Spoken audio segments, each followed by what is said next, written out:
All right. Process video, building a song in my bedroom studio. This is my bedroom studio here. If it's your first time stopping by, I'm Lean Bear, and I started this channel as a way to document what I do in here, hopefully with a view towards helping other people who have issues with alcohol, as I did. And I used home audio music production to help me through that process of alcohol cessation after over 30 years of going at it pretty heavy duty. I'm over 9 months into nary a drop. You can do it too, even if you're an old fuck like me. Pardon my French, but well, there it is. I use it from time to time, especially when I get into this stuff, and there's always just little frustrations along the way. Cause the old Tourette's just to rear its ugly head. Okay, so this is my bedroom studio. And I wish I had various different cameras set up to, like, in particular tonight on this audio interface right here. I wish I had a dedicated camera so that you could check out the interface while I'm dialing up settings. But I don't have that. I think it's better to have the studio cam on while I'm working. Between that and the laptop mic, that's all I've got. So, but anyway, I'm gonna be building a song from scratch. I will be using this audio interface with that electric guitar right there. And then, yeah, I'll be using microphones, obviously, and this this MIDI keyboard controller. I will be pausing throughout because this is going to go on long enough without some pauses in at key points, but. Okay, so anyway, without further ado, and you can do this, even if you don't have guitars, even if you don't have a MIDI controller, keyboard controller, even if you don't have a mic, just if you have a computer, you can get started just manipulating audio. You could be doing sound collage and things of that nature. You just need some software for that, and the software is all free. You don't need to pay for anything. Put it that way. Just don't need to pay for anything, and I can help you. I can walk you through that. My contact info is in the channel description. Okay, so I'm going to go ahead and start up my digital audio workstation, or DAW or DAW, and I use one that's called Cakewalk. Cakewalk is often maligned on YouTube and other places. I don't know why. Yeah, it's not perfect. Nothing is, but for a free program, it's really nice. It's got lots of features, way more than you ever need if you're a bedroom musician, producer like myself. Okay, so I'm going to go ahead and fire that up. And Let me just go ahead and put my blending mode back on screen. There we go. So now I'm starting Cakewalk. And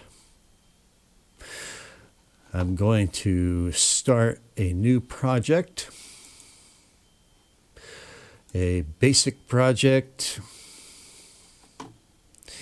And I guess there's no need for me to take up the whole screen here, at least not right now, because you do kind of need to be, if it's your first time, you kind of need to see what the interface is all about. So while I'm getting set up here, I'll just bring Studio Cam down to that size right there. Okay, so I've set up a basic project template here. It's got an audio track and a MIDI track. I don't need the MIDI track, so I'm just going to delete that. Right click, delete track.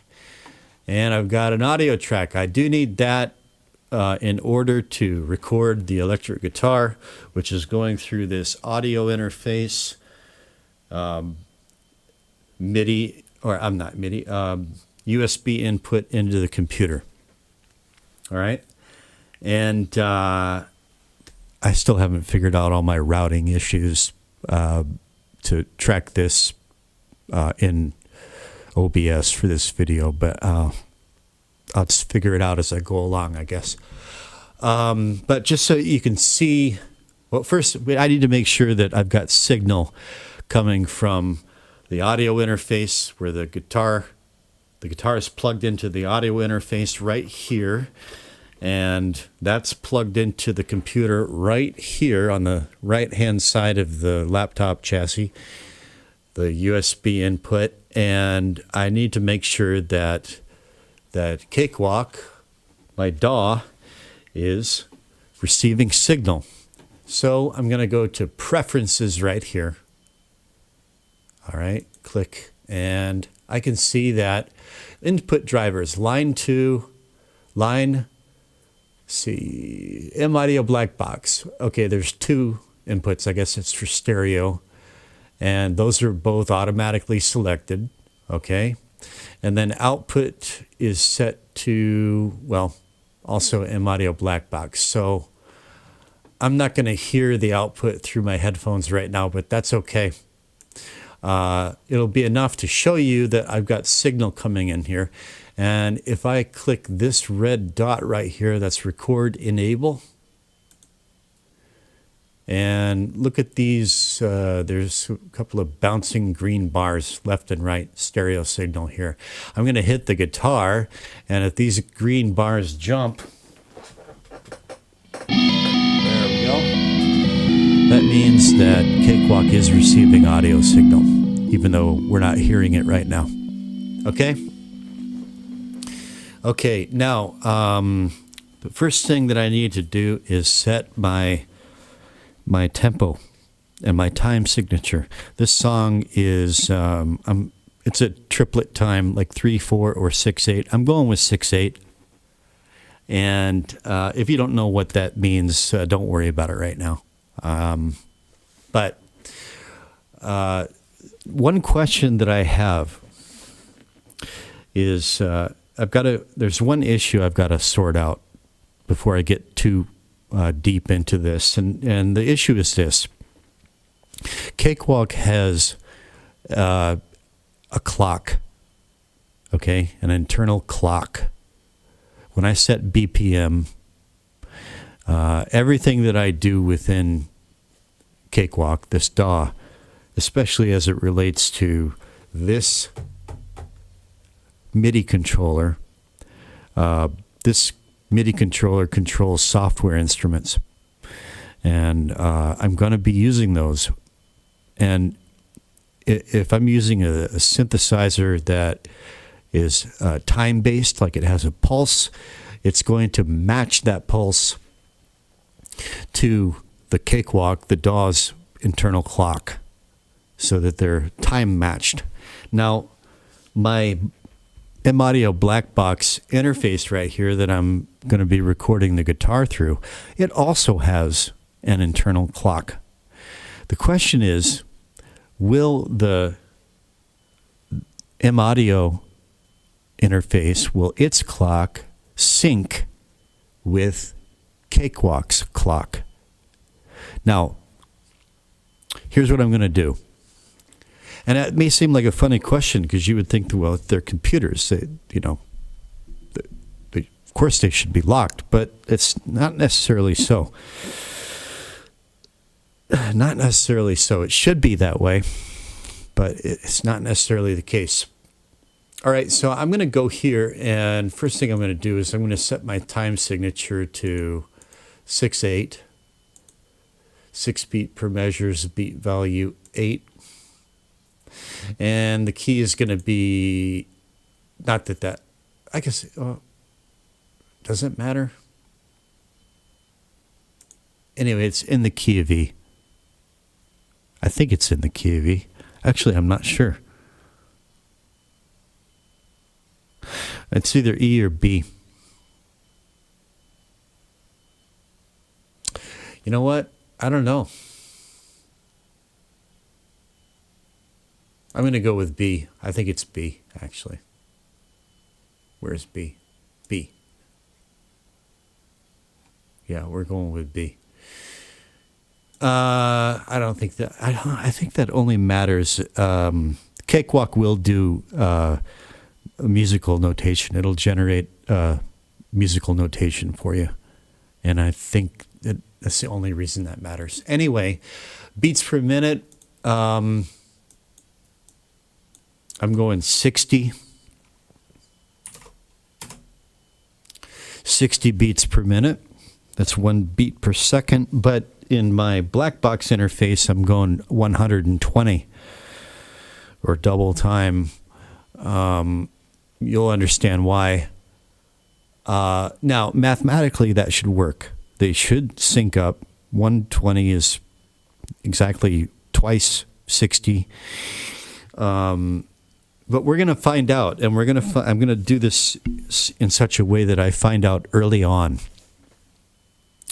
Because if it comes down to a choice between, well, if they don't match up, it just means that I'm not going to be able to use a time-based effect from my external interface here. In other words, there is a time-based effect that I want to play the guitar through. But if the M-audio black box's clock doesn't align with Cakewalk's clock, I'm going to go with Cakewalk's clock because there are keyboard synth instruments that I want to use. The guitar is important, but okay, so if I can use a time-based effect on the guitar, that's a cherry on top of the cake, right? Not even just icing, that's just a cherry. Because I can always apply effects within Cakewalk on that guitar part. It's just that there's an effect in this black box here that I really like, and I really want to use it if I can. All right, so I'm going to start by making a very, very basic rudimentary drum track. Now this has a metronome in it, and the metronome is good and all, but I like to have like just a basic rudimentary kick and snare while I'm tracking. It's just better, right? So here's what I'm going to do.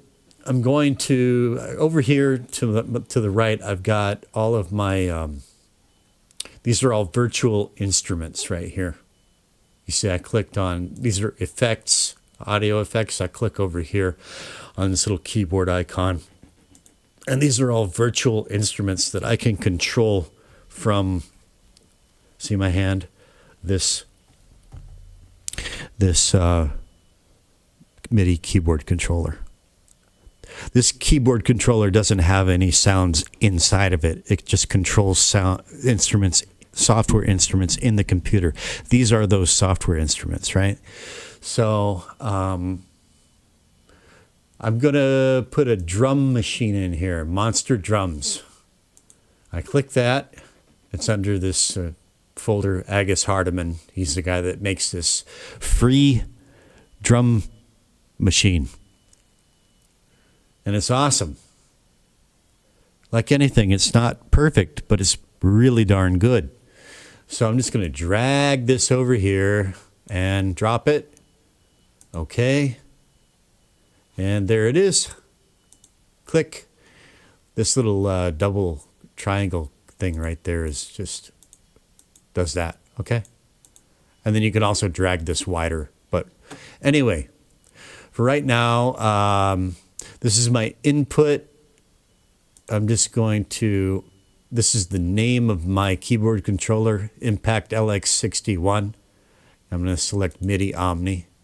And that means now, and I'm going to click right here and, okay, browse presets. And this is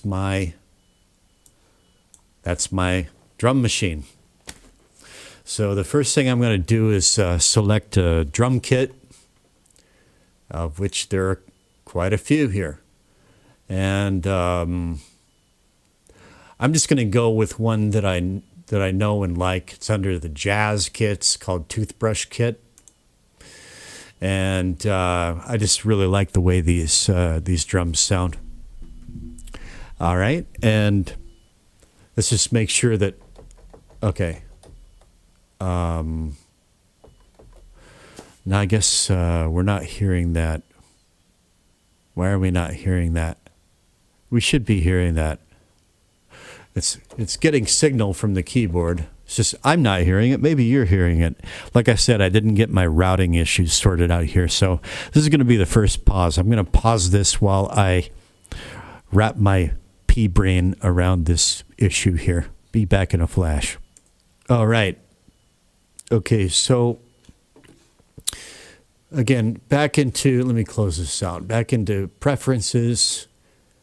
Output drivers, I'm going to set that on Realtek. Speakers, Realtek. That's my sound card. And click OK. So this means that Cakewalk is routing the signal not to my audio interface out here, but out through the sound card into my headphones and hopefully into OBS. Okay. Let's find out. Okay. You should be able to hear that. Now I'm playing that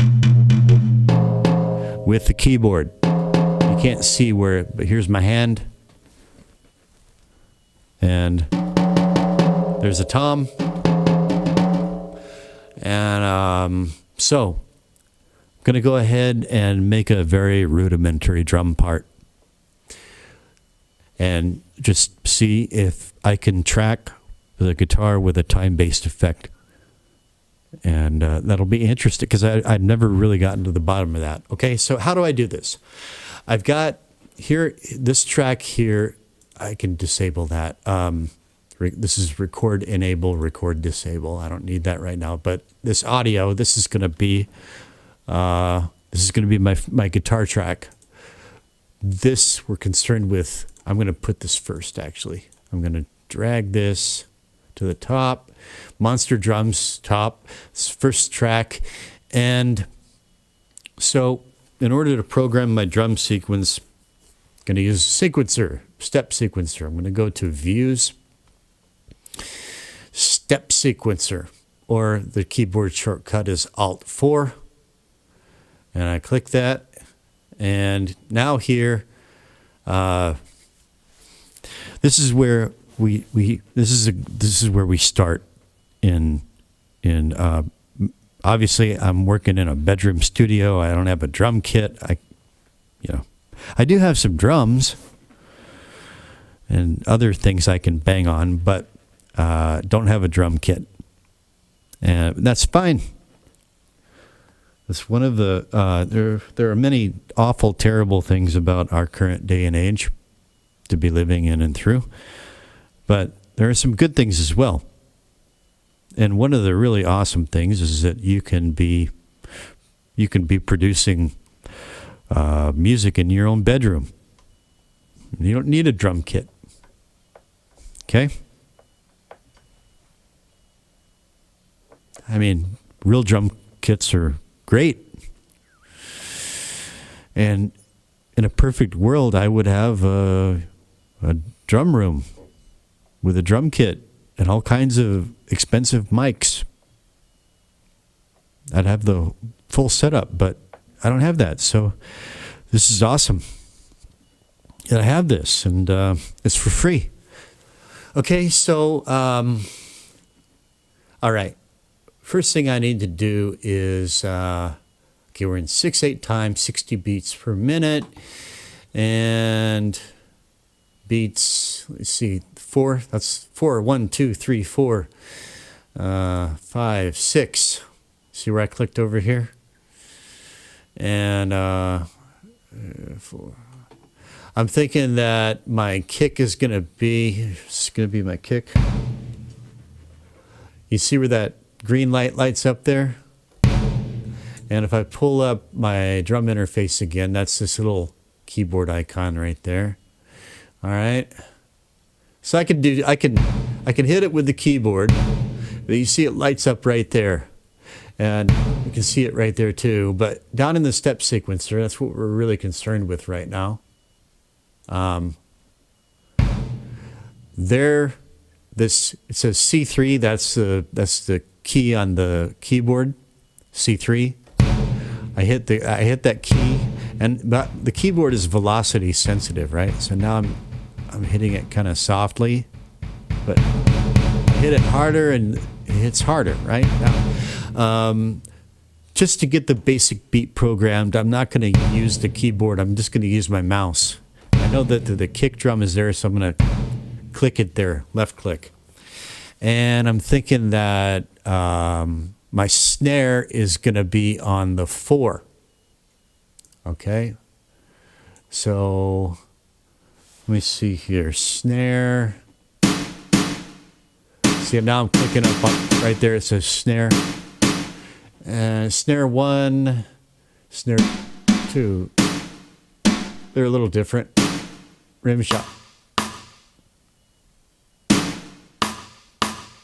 Let's go with rim shot. That is D flat 3. And I'm going to see.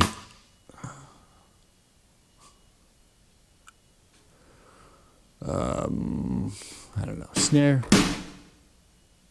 That's D3. All right. Let's go with a snare.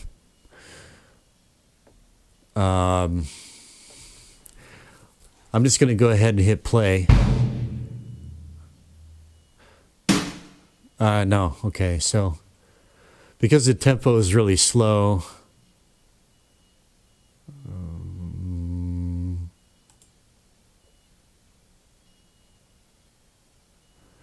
I'm going to have to rethink this. Yeah, you know what? Sometimes I'm going to do things here that you might not understand what I'm doing, why I'm doing it. I'm just going to do it anyway. I'm going to put this back at 120, even though it's a little annoying when it comes to the, let's see. When it comes to the metronome, it's a little annoying. Yeah. All right. So 6, I'm going to click up here to 12. 7, 10. Okay, so kick on the 7, snare on the 10.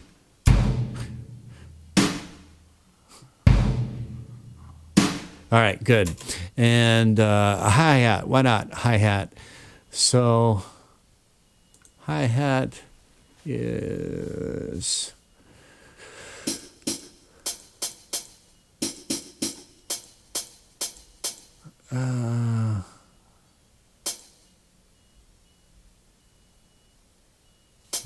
that is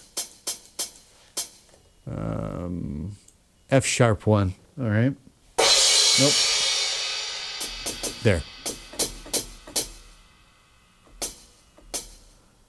Now, whenever I play a part, it's you see the sound is coming through the kick channel. That's not to, don't worry about that. There's a way to route this so that every different element in this drum kit comes out through a different track here. I'm not doing that. I'm just running the whole kit through one track. Just because it's simpler and I don't feel a need to have a different track to process the kick and the snare and the hi-hat all separately. It's not what I'm going for, but you could do it. You could do that. Anyway, so that is right here, F sharp 3 on the keyboard, but this row in the sequencer right there. Okay, so let's see.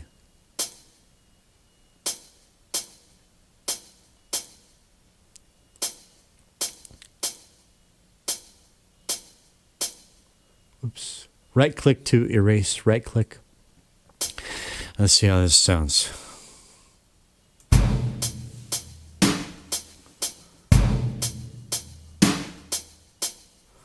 And that's a closed hi-hat. And I can use an open hi-hat. And this is as elaborate as I'm going to get for right now. Here's the open hi-hat. That is,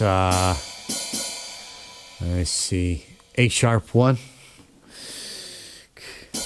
Right there. Right there. B flat 1, B flat 3. Oh, this is okay. So B flat 3 on the sequencer. Okay, so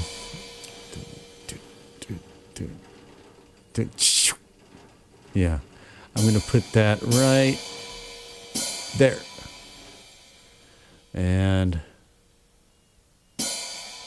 let's see how that sounds. Whoops.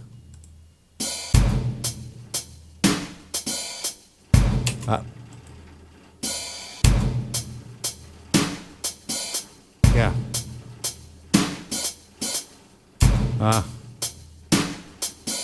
Okay. There. Whoops.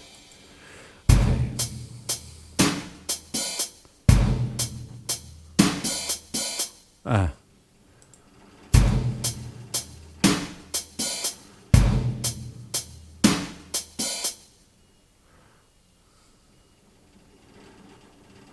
Try that.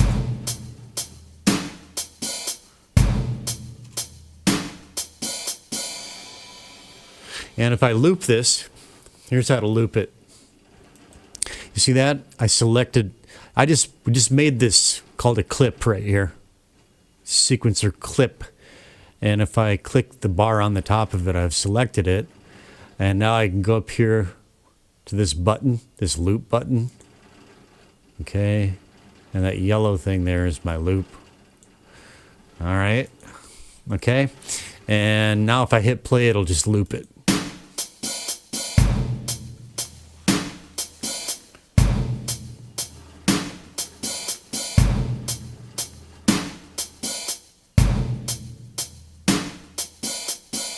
Right.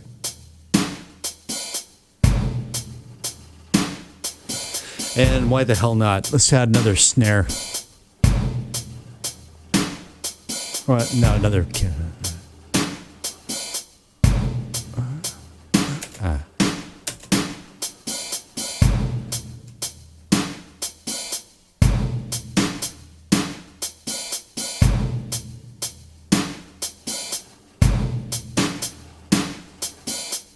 That's kind of annoying, isn't it?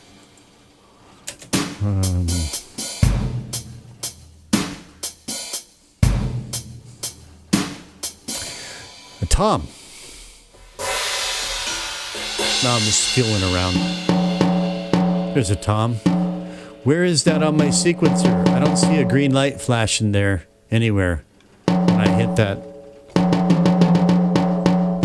Okay, that's B3. So I don't have enough rows on my sequencer, so I'm going to go right here to select the top one. See how it grays out? Hit the plus button.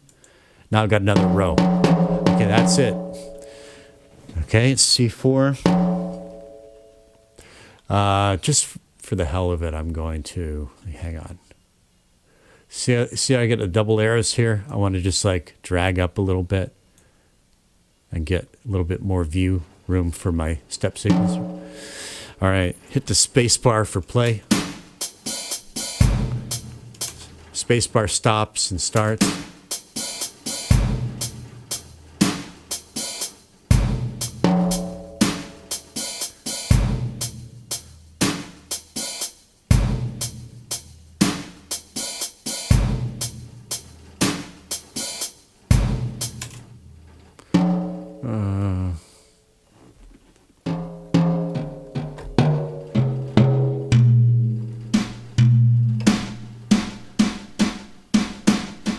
Maybe a different snare hit here.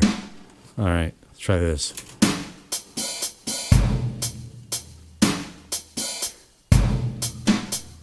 There we go. That's better.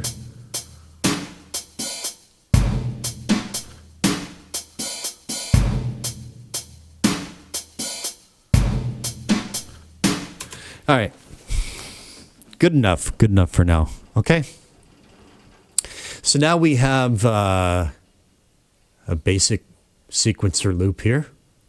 And I'm going to go back into my track view. I don't need this step sequencer view anymore, right? And I'm going to do that by clicking this little button down here, this little double inverted triangle button right there. Keep. And I'm back into track view. I don't need this anymore right now, so I'm going to do these little double triangle buttons, button right there, and collapse. Boop. All right. So now, and also I want to zoom out so that this clip here is shorter and the timeline kind of contracts here. And these are these magnifying glass buttons down here in the corner. Okay, so now it's going to look like this. Space bar for play.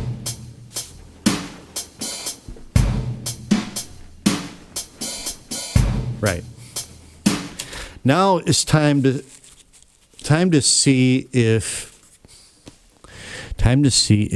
now here's why I wanted 60 beats per minute, not 120, because I may not even use a metronome, but here's what the metronome's going to sound like. It's just it's really busy.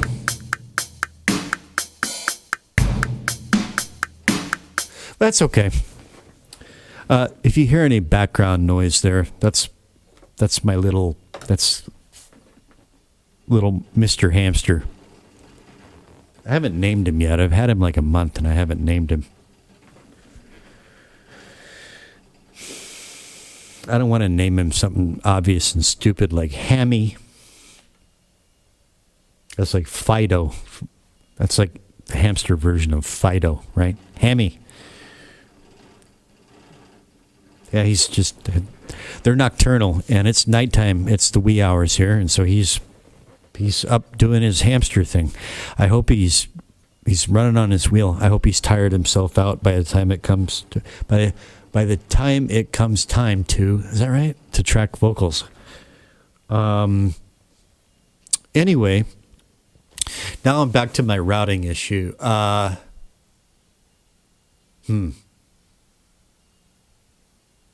Well, you see there's this issue called latency. I can go ahead and click that record enable button. And as you can see, I've got guitar input from this external interface. Now I've got two options. I can monitor that guitar part by routing the signal, the output signal, back to my black box interface, and then using the headphone out from the black box interface to hear everything. Everything that's going on inside a cakewalk gets routed back to this black box, and I monitor through the headphone output in the black box here. I'm just going to make myself a little bit bigger here now, so expand Studio Cam. So here's the output, headphone output from the black box interface. I could just plug it into my earphones here, and then I'm not going to now or I can do this, which is I've got the output, the output routed through the sound card, which is what my headphones are currently plugged into, and that's what OBS is, what I'm using to record this for YouTube. Everything is routed that way, including this microphone. And if I want to reroute it through the external interface, things get a lot more complicated, I guess, if you're a dum-dum like me. But I can monitor it through, if I click this button, you should be able to hear the guitar now. But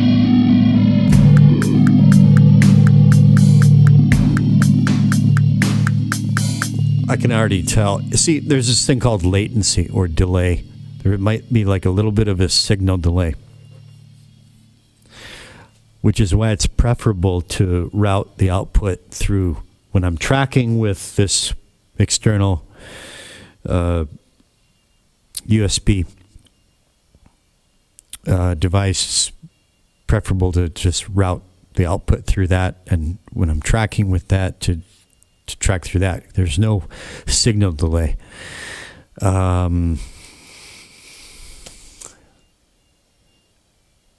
There's a very, very, very slight signal delay. It's called latency.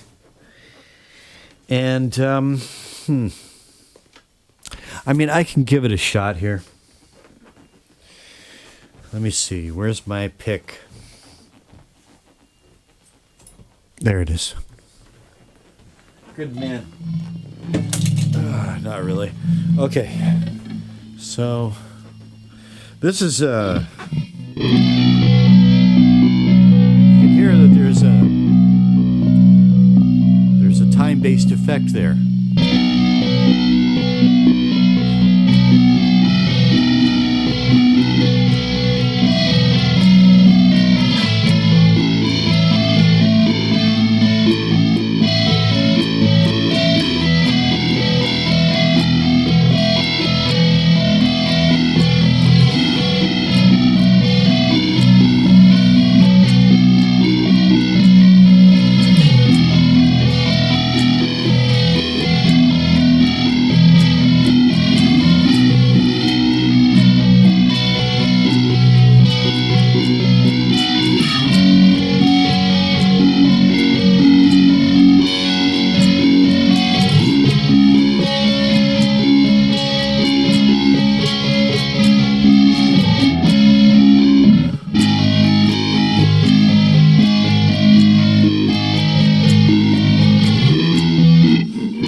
All right.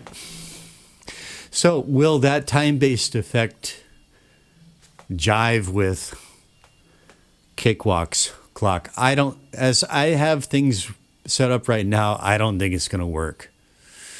99% sure it's not going to work. But I'm going to give it a try anyway. So I'm not going to record right now. I'm just going to try tracking. This is on loop.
I think it's drifting.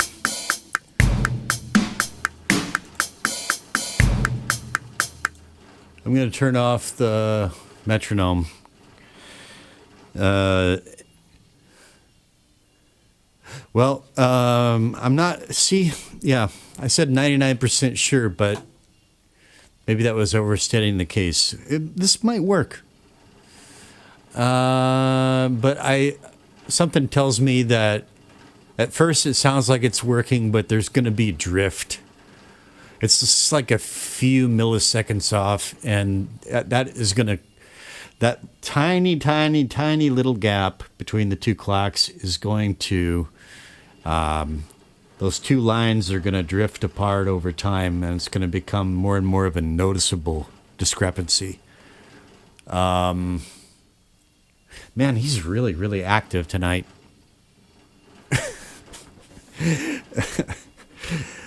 He's what they call a ghost hamster, which is, he's a young guy, but he's not that active. He likes to sleep a lot. But tonight he's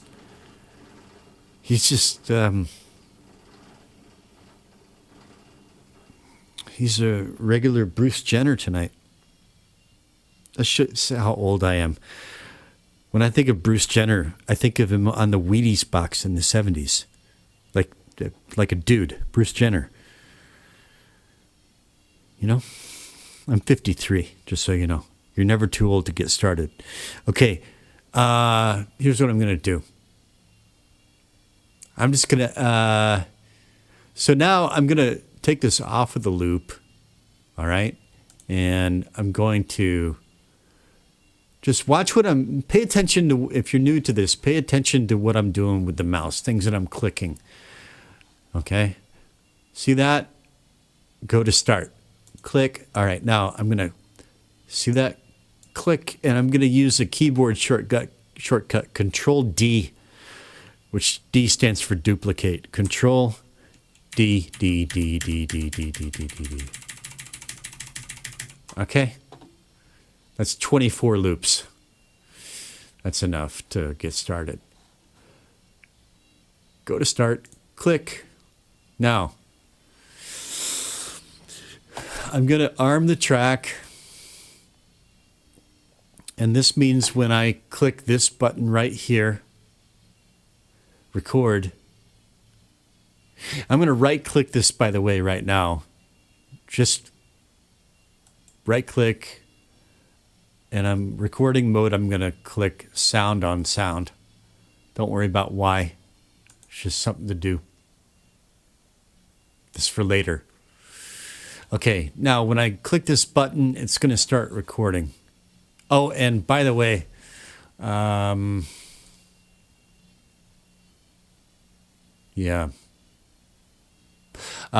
you always want to have some dead space before your song actually starts. So I'm going to click that and right click and mute, clip mute. Okay. And all right, I'm going to have the metronome on, even though it's annoying. And so this gives me time to get ready. It's a running start, right? If I want to record another part, you know, another guitar part, another instrument part, whatever, that begins from the beginning, okay? And if the beginning of the song is right here at 0, then it's going to make it difficult for me to add other parts that start from 0, that start from the beginning. So I need to kind of make this 0. Does that make sense? Okay, so I can also, from my keyboard controller here, I can initiate recording. So I've got a button for that. See, I'm using that right now. So I'm just going to see how this goes. All right. And the effects in here is called RNFL. RNFL. It's kind of like a RNF.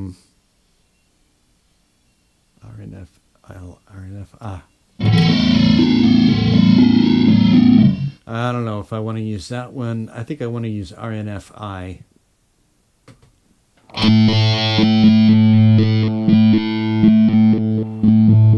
Yeah. You hear that? It is a stereo signal, right? And it's clipping. See that red right there? It's clipping. It means it's too loud.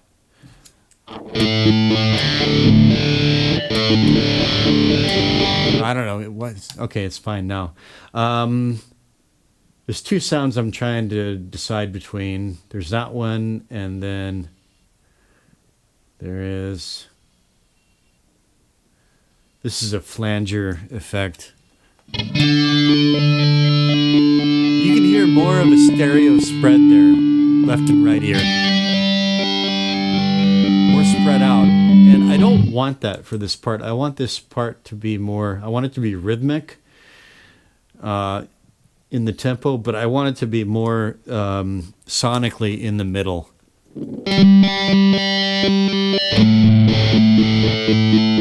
Not so spread out in the stereo field.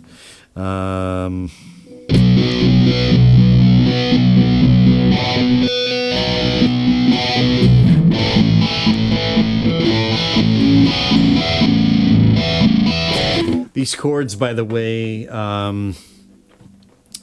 yeah, I don't know the exact. These are basically sus chords, I think.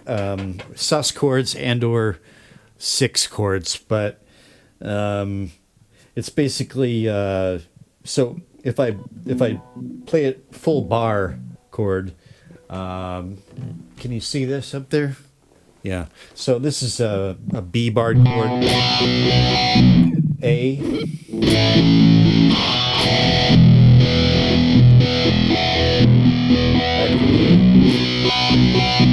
but I am I'm letting the E and B strings ring out for every chord. That's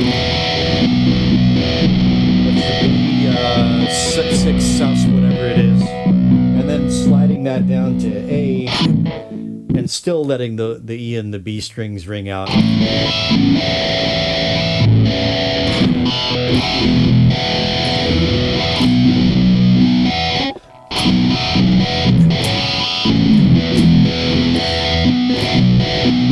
And yeah, it is an amp sim part that I like in this audio interface. I like it. It's part of my sound. It's what I use in general these days. So it's going to make more sense as we go along. Okay, so I'm just going to pause this and take a bathroom break and pour myself a cola. I suggest you do the same if you're into this for the long haul. This is going to be a long one, and probably nobody's going to watch it, just even if I give it a clickbaity title. But I'm kind of beyond giving a fuck at this point. This is a public service, and it's for people who are having a hard time sleeping and want to hang out in a studio and learn how to do this stuff. And it's not sound bites and clickbait and jump cut bullshit. You get to hang out in a bedroom studio and learn the process. This kind of comes at a request. Someone kind of requested this. Nenko, I think you suggested that I do this, although it's not live stream. But anyway, I'm going to pause it and back in a flash. Okay, I got my cola beverage. It's always good for morale.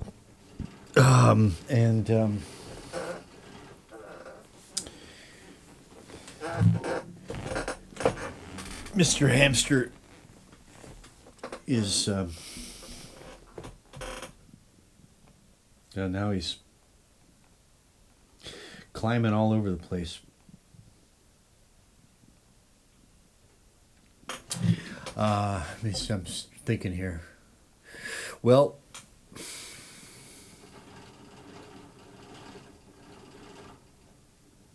yeah, I have half a mind just to go ahead and start with a synth part. But yeah, I'm going to stay on the original track here. Now, one thing that I would like to do, if he wasn't going nuts, is I'd like to have a microphone down here tracking the strings on the electric guitar. I could do that. I could actually use this microphone right here to track the string sounds through in OBS, and then import that into Cakewalk to have that. But it would get the sound of the hamster madly running on his wheel. That's an ambient sound that I don't want in the recording. So, okay, I'm just gonna give this a try. I don't think it's gonna work. I think there's gonna be a drift, but let's find out. So, I'll know within a minute, I think. So now, I've got record enabled on this audio track here, and just so you can see, I'm going to click this, or the R key on the keyboard will also initiate recording. But let's just see what happens.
Yep. Not quite lining up. And another thing that I'm looking at that I don't like, and I didn't know this until I am actually looking at it, but you can see that these are left and right signals here. And I think the one on the top is probably left, and the one on the bottom is probably right, and they're pretty different. The one side is a lot more dynamic, louder and softer than the other. And the reason I didn't hear that, this is because of the effect. The reason I didn't hear that is because I'm partially deaf in my left ear. So I'm thinking that's probably the more dynamic one is in the left ear, and I'm just not picking up on that. But anyway, it's not going to work. It's just not totally in sync. And so I'm going to nix this effect like so. You don't hear it anymore. And I'm going to Control-Z undo. Whoops. Still track. Okay. Still rolling. Okay. Control-Z undo. And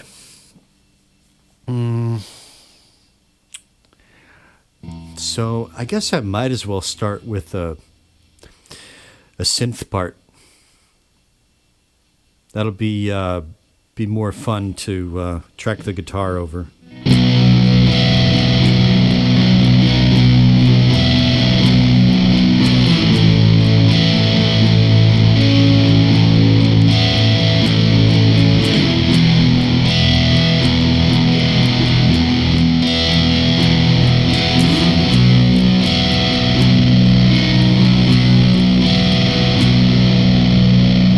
So now this is an old song. I've recorded this before.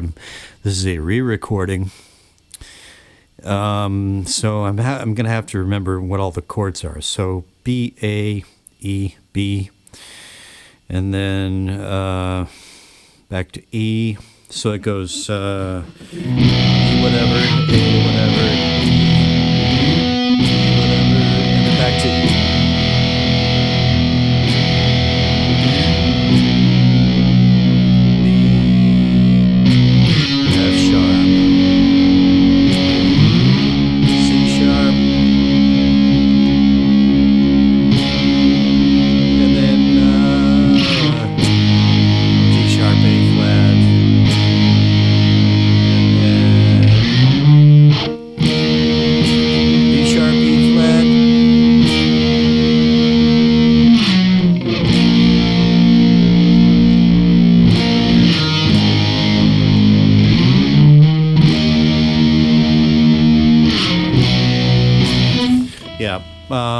So I'm going to have to figure these chords out on the keyboard.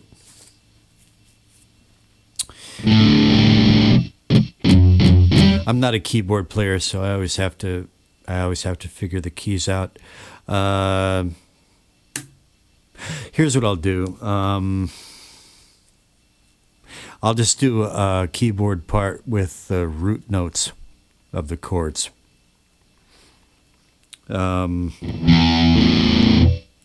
So it'll be like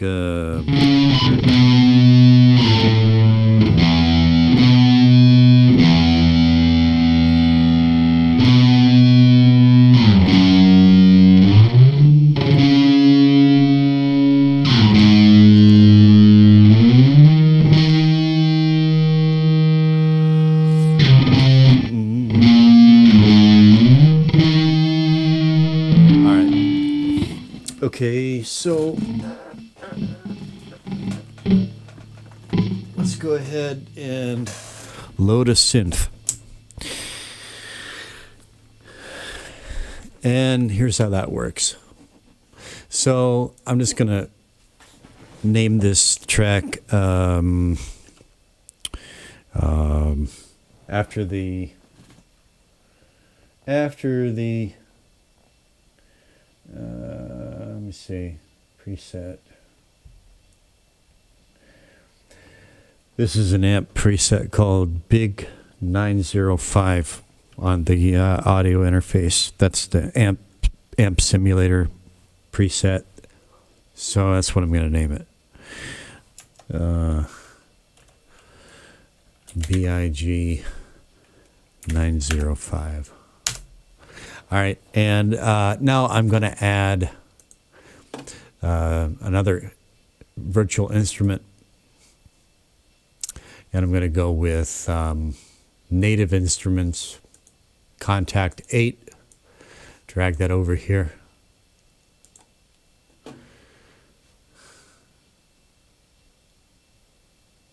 Okay, and drag it up there. There it is, Contact 8.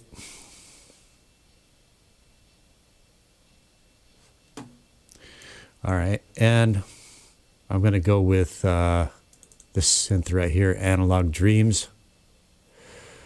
And I'm going to go with an old favorite here. So I hit the keyboard now and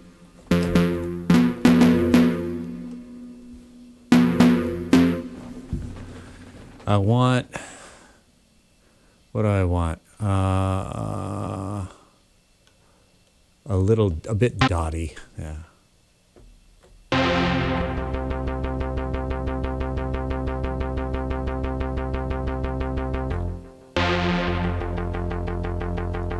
I can always change this. You're going to see here in a minute. I can always change this. These are presets in the synth. I can always go to another preset, another sound. This is just recording the part in MIDI, what's called MIDI. All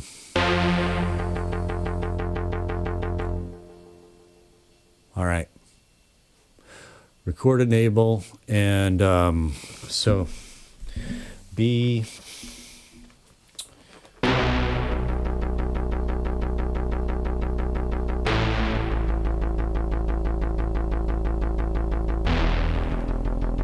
That's the basic part.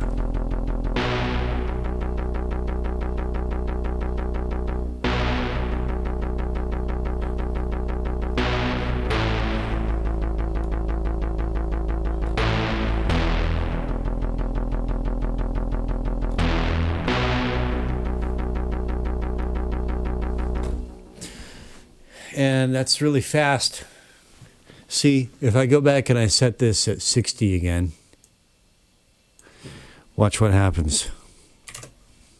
Whoops, not 16, dummy. 60. Jeez, how the fuck did that happen? All right.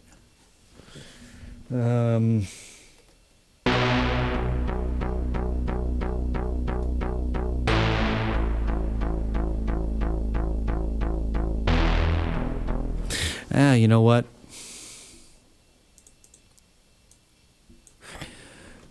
$120 it is. Let's just see how this goes. So, I'm going to pause this while I figure out the rest of the keyboard part. All right, I'm back. I think I pretty much figured it out. Now, I want... hear this change.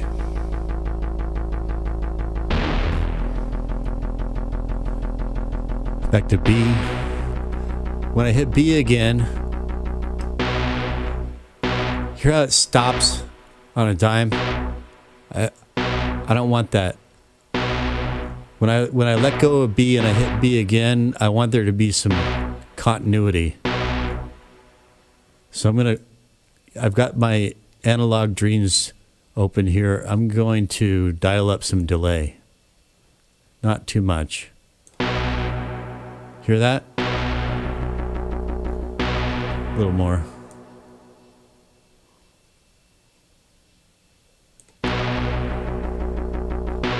There, that's enough.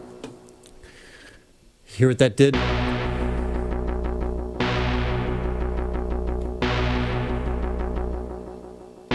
Maybe, let's go up to like 25. Yeah.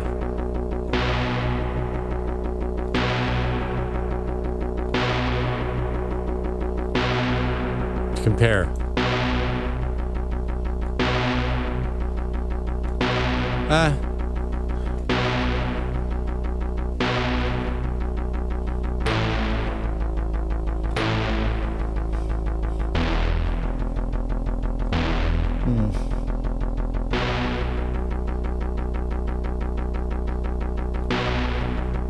Well, if I'm quick about it, I really don't need it. But yeah, it helps just to have like a little cushion.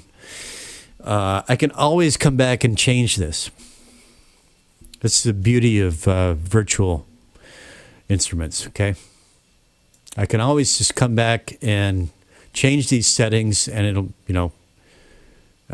there's nothing set in stone with this, okay? So, now, can I remember the structure of the song? An intro.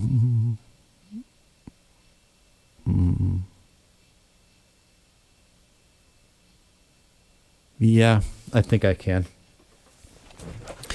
This is like one of the first songs I recorded 8-9 months ago when I got back into recording. And long story, but it was a really good recording. I kind of lucked out. But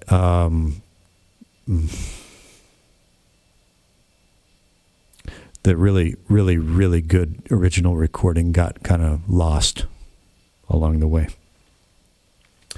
Okay, here we go.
right. I made a mistake near the very end, but it's a good place to stop. This is a good thing about virtual instrument recording. You can make mistakes. You can edit the mistakes. You can. It's very, very flexible. Very no stress at all. So I need to extend my drum track, obviously.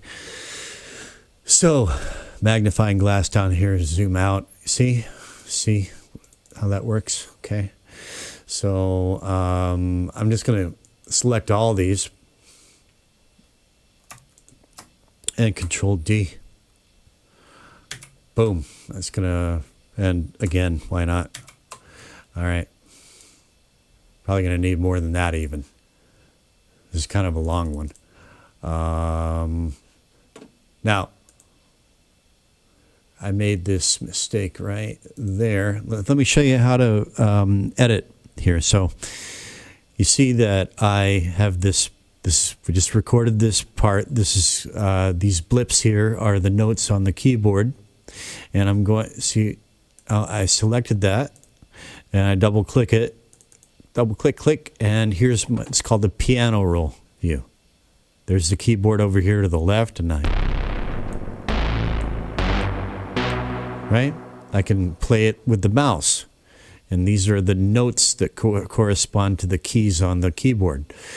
And I'm gonna kind of zoom out here.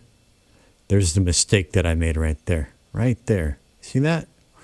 So here's how I'm going to fix that. I'm going to use this magnifying glass thing right here to going.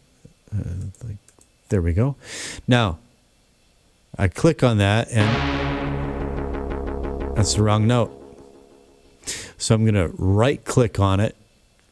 Okay, I kind of need to get the double or quadruple arrows there.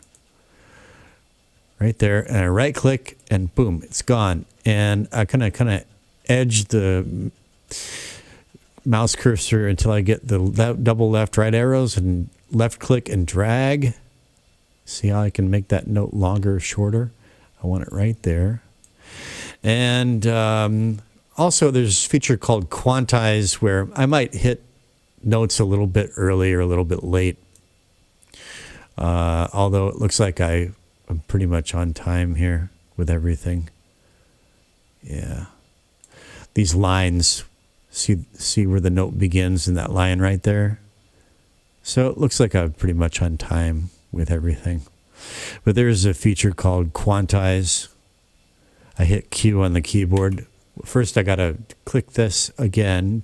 Click that, and now all these notes are selected. And I hit Q, quantize to 1/16. Okay.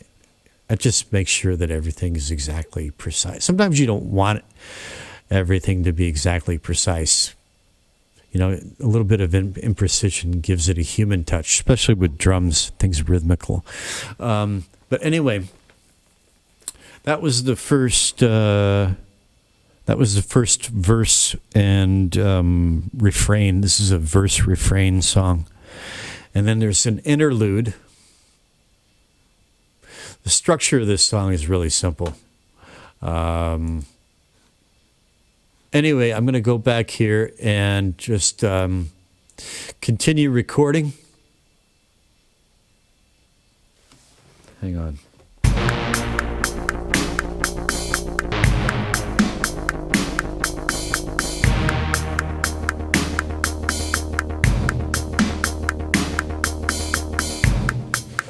All right. Now, in theory, if I double click this again, if I didn't have a keyboard controller, I could just go in here and compose this whole part. I'm clipping over here. This is my master volume meter. Those red dots mean it's clipping. It's going over 0.0. 0.0 is our limit, our ceiling, as it were. And I'm clipping. Hang on. Right. So what I can do is I just need to reduce. So here's my track, Contact 8.1. You see that right there? Right there. This one and this one are the same. I'm just going to bring the volume down to minus 2. And that's...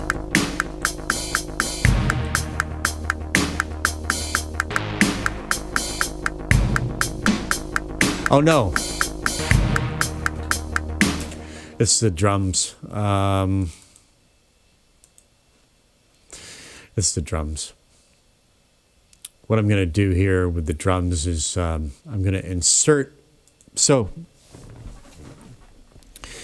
learning, right? This is why I do it long format, because I'm not good at organizing information and breaking it down into lessons and all that shit. That's why I don't sell courses.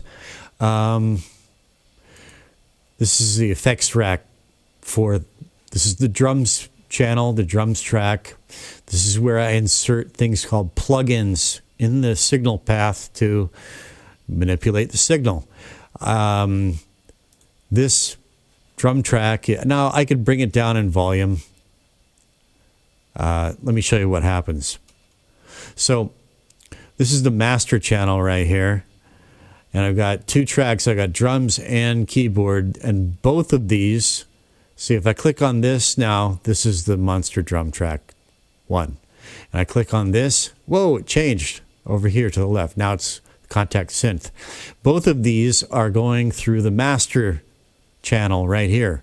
Everything's going into the master channel. This is the master volume, and it's clipping. So one thing I could do is I can bring the drum track down.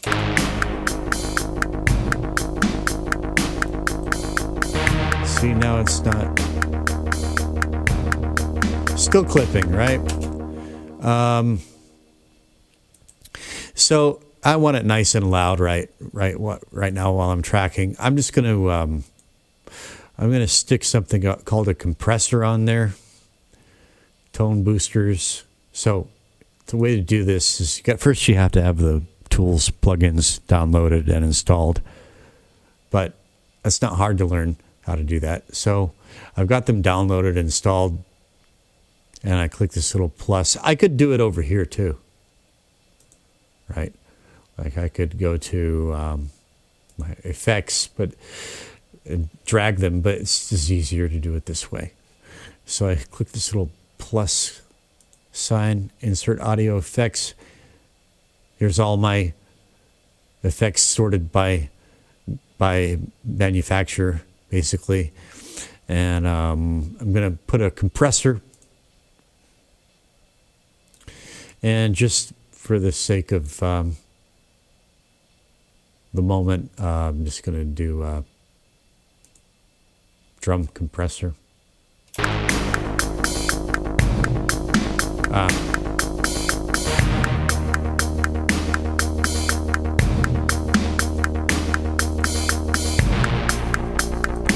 That's making it worse. See, I don't know what I'm doing half the time. Sometimes let's try this one. No.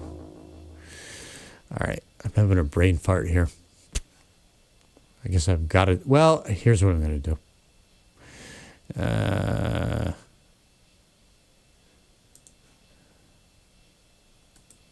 Delete. I'm going to start with this one anyway. Waves. IDX. Oh, God. Don't crash. Don't crash. Okay. It reminds me I need to save this. Sometimes you crash.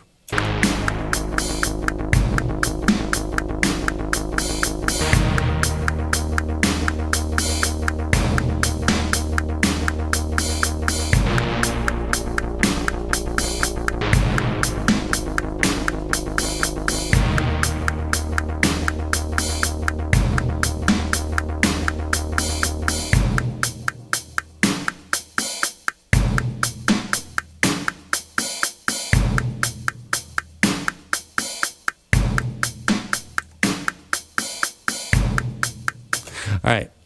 I'm going to solve this drum problem later. What I'm going to do right now, not that this is this clipping thing. Clipping means going too high, and it's not an issue. It's not really a problem right now, but it's just bothering me. So I'm just going to put a soft clipper on it just to keep it from clipping. I'm going to do that with this thing right here.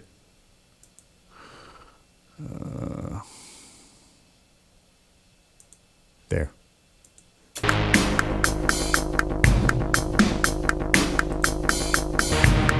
Shit, still clipping.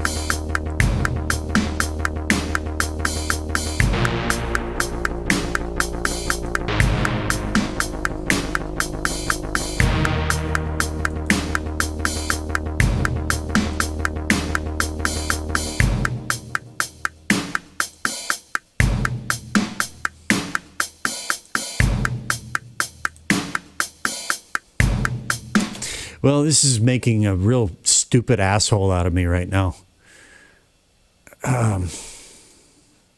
Nothing is working as it normally does, it seems.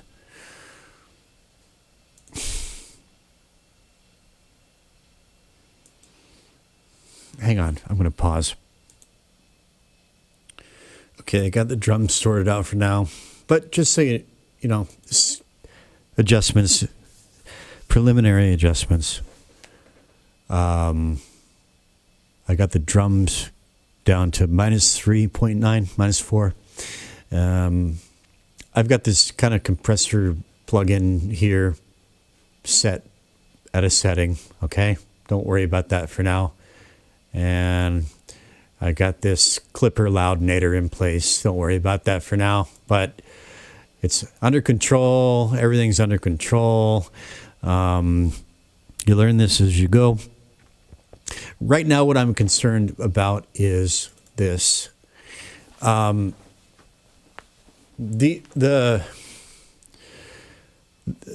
synthesizer notes are not always kind of coinciding with the drum beat, and I want to go ahead and fix that visually in the piano roll editor.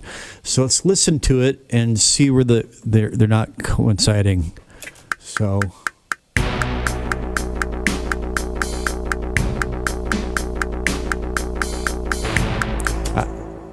see that synth hits just a little bit before the drum, okay? And zooming in, you can see it right there. So I'm just dragging it so it's right on that line. So let's just go through here and so I can save time. I'm actually saving time by doing this. I'll show you, because this part's going to repeat, which means that this is not so there's an early hit right there. You see that? Okay. I want to, okay. So it's just a synth part. There's nothing that so I'm going to drag that to the line right there. This is a part that I can copy and paste, okay? I'm not being terribly expressive with this. This is not like a rhythm guitar part where I don't want to just copy and paste it. I want there to be some human expression and energy in a rhythm guitar part. This is something I can just it's a part that I can more or less copy and paste. And then if it's a section that I've pasted, I can come back and embellish it later on. Okay? We're just trying to get the basics laid down here. So now we're just looking so right now I can just go through visually and just look for hits that are there's one right there. Okay, I want everything to be on the line. That one needs to be on the line, right? That one. When I quantized it, that Q feature, I think that's how this happened. Yeah. Okay, so let me just See how all three of these are early? That's what happened when I... All right. Here's the point. Okay? I got these notes that are all early hits there. 4 in a row. I can right-click with the mouse drag and select all 4 of them. And now I can drag them all at the same time to the line like that. Okay.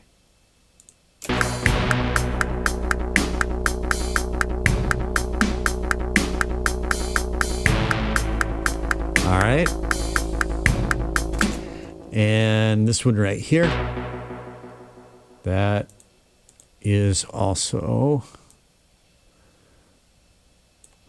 okay, there. And again, 3 in a row, early. There.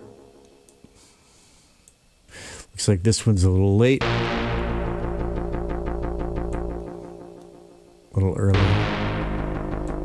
Okay. All right. That should be all good now. Let's just kind of like listen to it. Take off the metronome.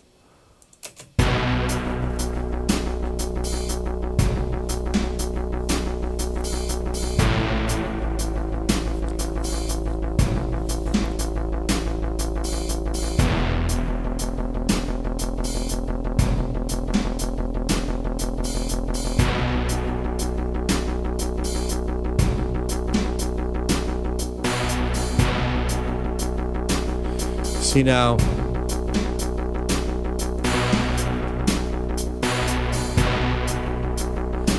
I could add a little bit more delay there to fill that gap, but later.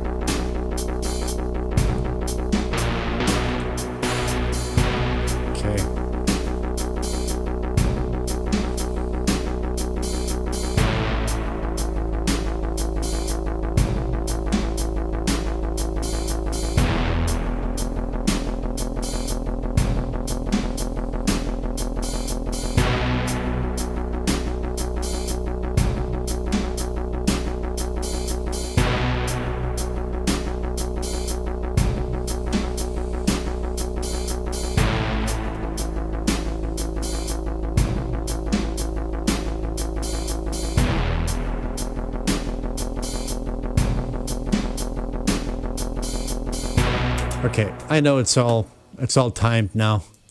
So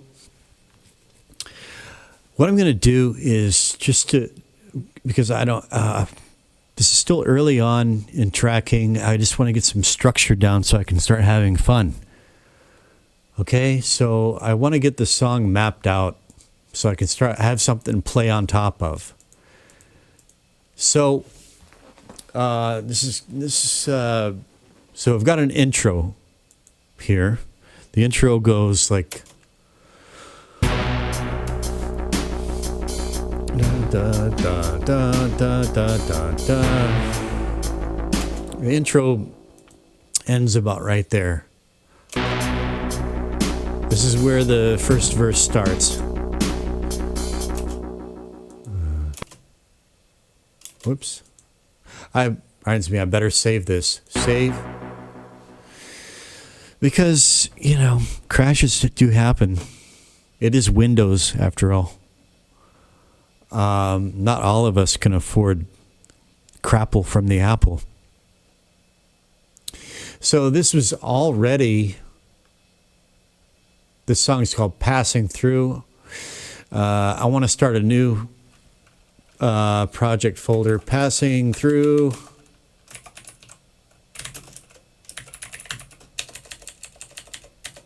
This is Passing Through Redo. Redux, redo. Is that one space there? Yeah, okay. Now I got a new project folder. New start. All right. So here is where see this button that says snap? That's important. I want this on snap right now. If you don't know what that means, you'll see. Whoops. Okay. See, I want this right there. Snap means that it's just gonna kind of like be magnetized towards important points. Right here where this drum loop starts. That's where the first verse starts. So let's see.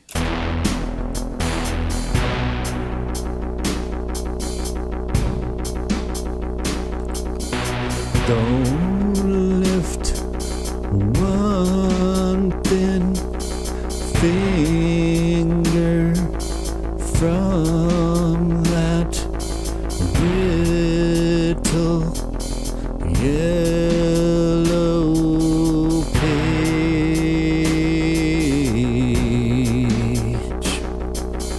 Don't mind to the wind and the rumors it conveys.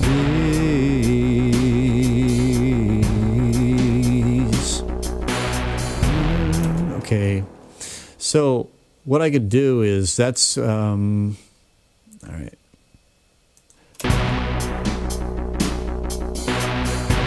That timing is off there.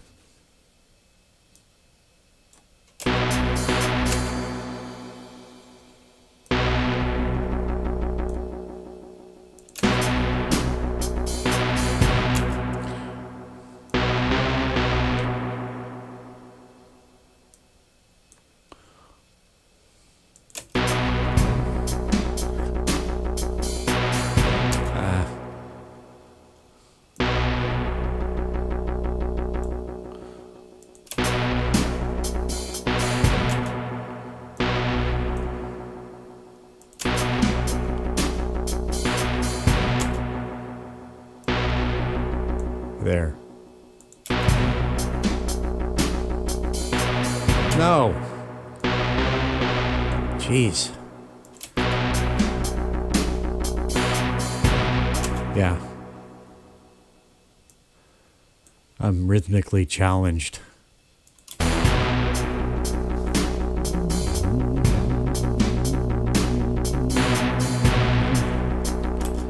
All right.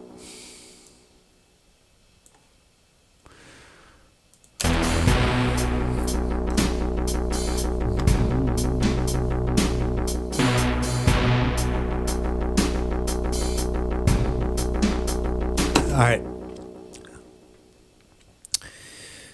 Copy and paste time.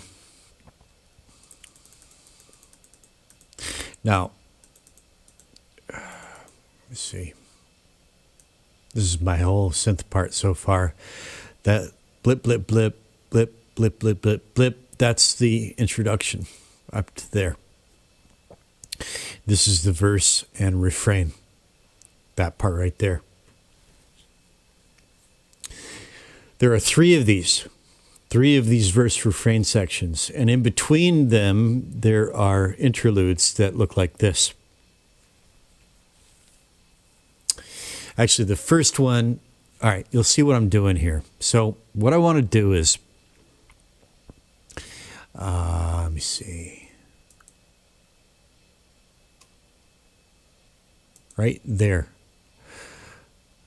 Watch what I'm doing with the mouse. Learn as you go. So right there, all right, I'm going to select the next thing I want to happen after this part right here is so I'm making sections here. Okay. Hang on. So, all right. First part I want is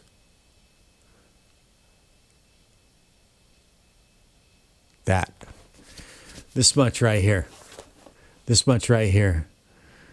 And so it's four loops of the drums, 4 drum loops long, and it's 4 notes essentially in the synth, those 4 notes.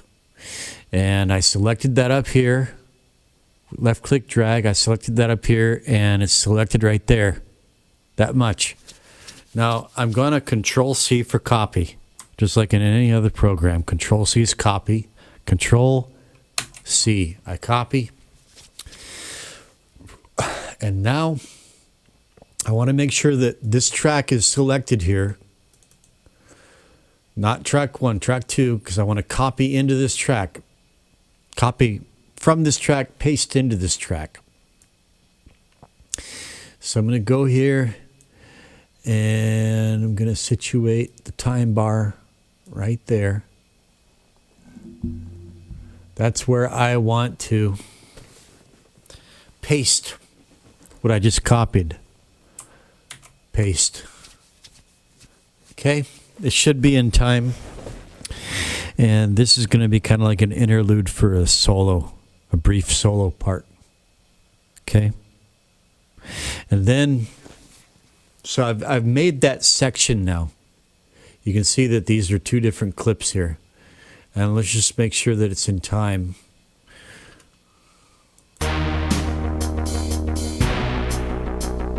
Okay. Yep, it's in time. Now, I want another verse refrain section. And I'm going to make that now. So again, I'm going to select and copy and paste. And then I'll have a section that's just the verse chorus. So this part is the intro. And it's going to be 1, 2, 3, 4, 5, 6, 7, 8.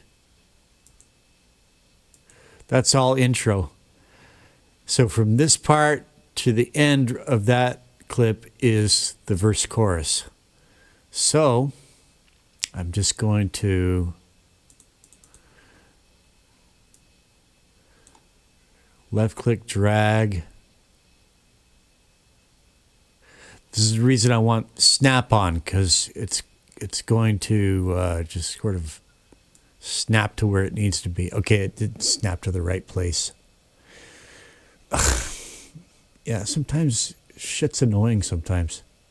Okay, there, right there. Now, there to there.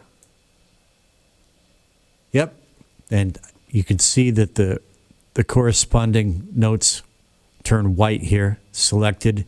Now, Control C, and I'm going to click over here, and Control V. All right, there's another verse chorus.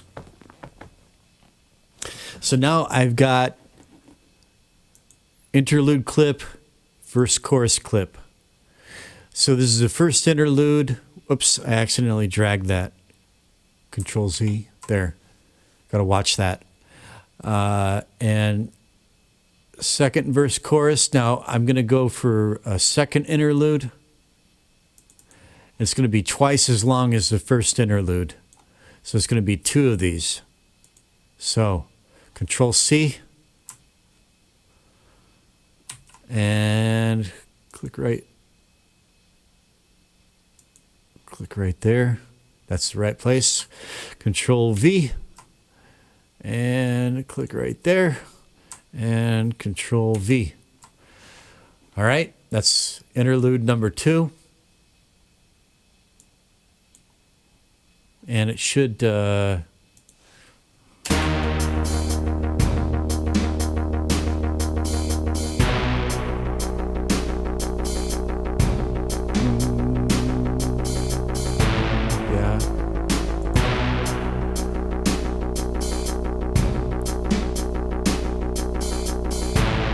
right, now one more verse chorus part, Control C.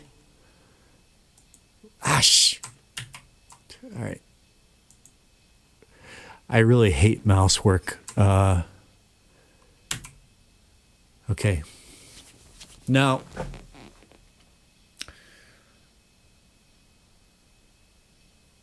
the end outro is tricky.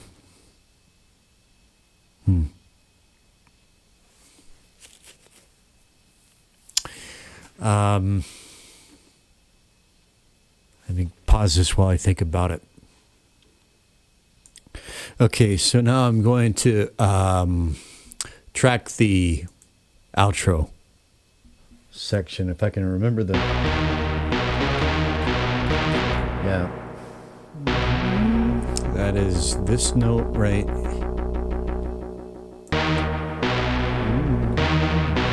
All right.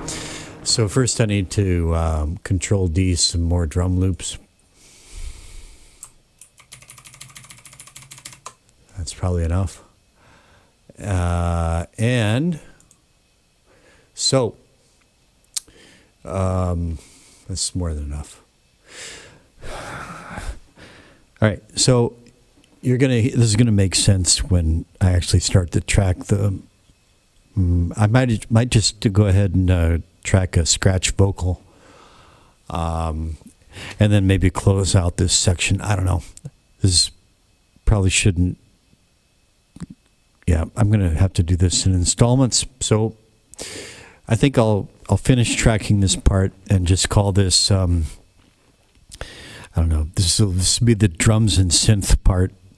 Project setup, drums and synth, and then I'll go on to guitar and vocals. Yeah, I think that's the way I'll do it. So let me just track the outro here on the synth, and let's see.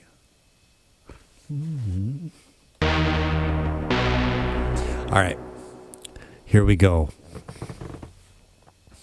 So I've got the Contact Synth record enabled right there. I'm just going to use the record button on the MIDI controller, and here we go.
Wrong note.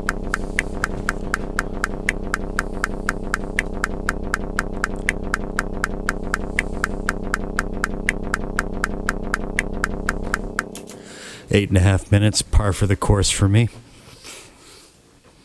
I don't care what anybody says. I like long shit. I like my stuff. If I'm, and this is true with other people's work too. If I like a song, I want it to go on for a while. If I like it, I want, it's like you go over to somebody's house or any other space. If you dig the space and you like it, you kind of want to take off your shoes and settle into a comfortable chair and just chill out, enjoy the space for a while. And so, it's a objective of mine to create that kind of space where it goes on for 8 or 10 minutes, and it's something to shoot for, I think. I'm not going to go off on that rant. Let's get this note right.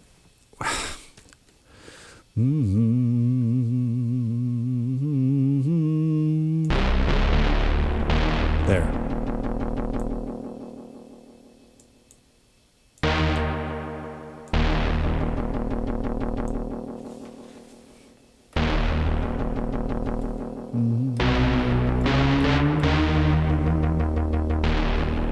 Yeah. I'm such a retard on keyboard. There's an octave down. All right. And that's actually the drums can. This is the way I like to do things. I like parts to kind of fall away toward the end. I don't usually do like general fade outs. I build parts up and then I let them fall away, not back down to one element. And so, anyways, that's the song is mapped out. Some of these, I just recorded these hits. This is the outro. And some of them might not be perfect, right? But here, let me double click this. Hang on. All right. So that's what I just recorded right there. They're all in white. And I can either cue for quantize, although if you don't know exactly what you're doing, sometimes it'll line things up exactly, but maybe not on the lines that you want it to. So, the way to be sure about it is to kind of like go back here and stretch this out like I did before. And just, see, early. See that?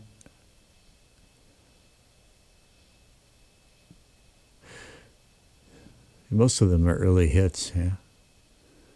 So let's listen to it.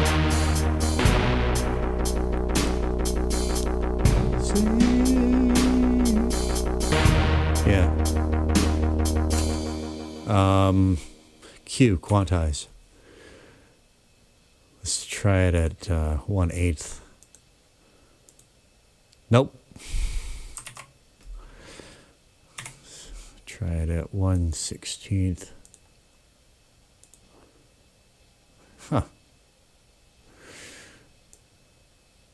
Well, yeah. All right, I'm just going to do it manually. Hang on. You can see all these are a little bit early right there. So again, to select in the piano roll, you right click and drag. Right click with the mouse and drag. Now those are all selected at once. I can drag them there. Now they're all on the line. Okay. And so you just go through and do this visually, more or less. This one.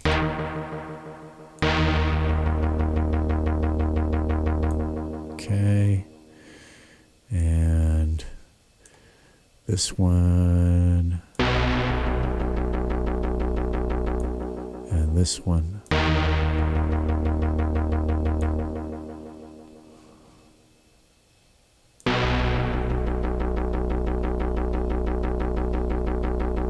There. Okay.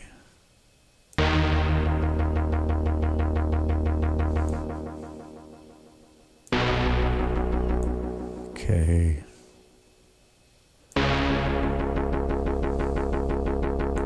See, there's some overlap there between these notes. That's okay. Let me zoom in a little bit there.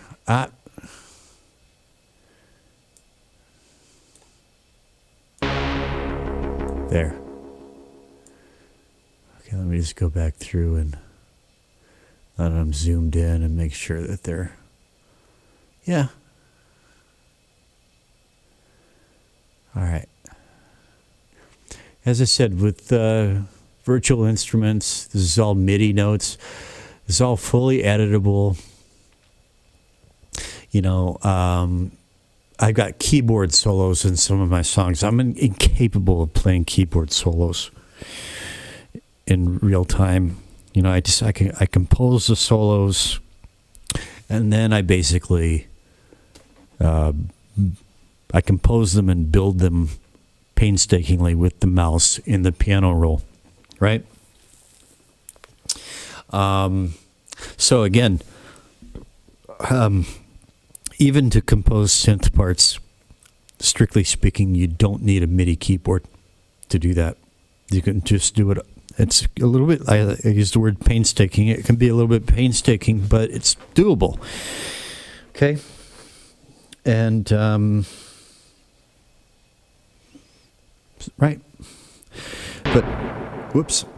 But MIDI keyboards are not terribly expensive. And USB microphones. By the way, this is my favorite USB microphone that I'm using right here. And I use it to track vocals. I use it to track acoustic guitar.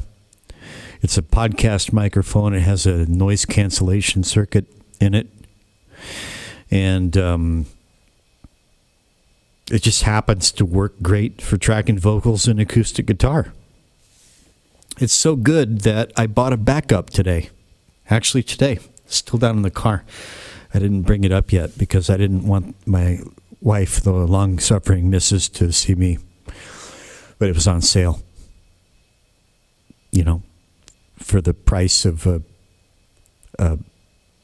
dinner date for two of us. I saw it on sale. I had to have it because hopefully between this one and that backup, it's kind of a morbid thought, but I'll be mic'd up for the rest of my life. This one goes out. I've got a backup. It's a great microphone, and came with the desk stand, or boom stand, whatever, arm stand, and windscreen, foam windscreen, and a pop filter. Set for like 40, maybe $45 US at a Korean Walmart, basically. I live in South Korea, in case you're new here and you don't know. All right, so yeah, I guess I shouldn't let these things go on too long because it's just too daunting. This is daunting enough. Nobody's gonna fucking watch this. Although, if you're new to this, I can't think of a cozier way. To me, like all these jump cut, chopped up lessons, just I hate it. This is the way I like to learn things. Sit in with somebody who knows how to do it and just learn. Make a little time commitment and learn, or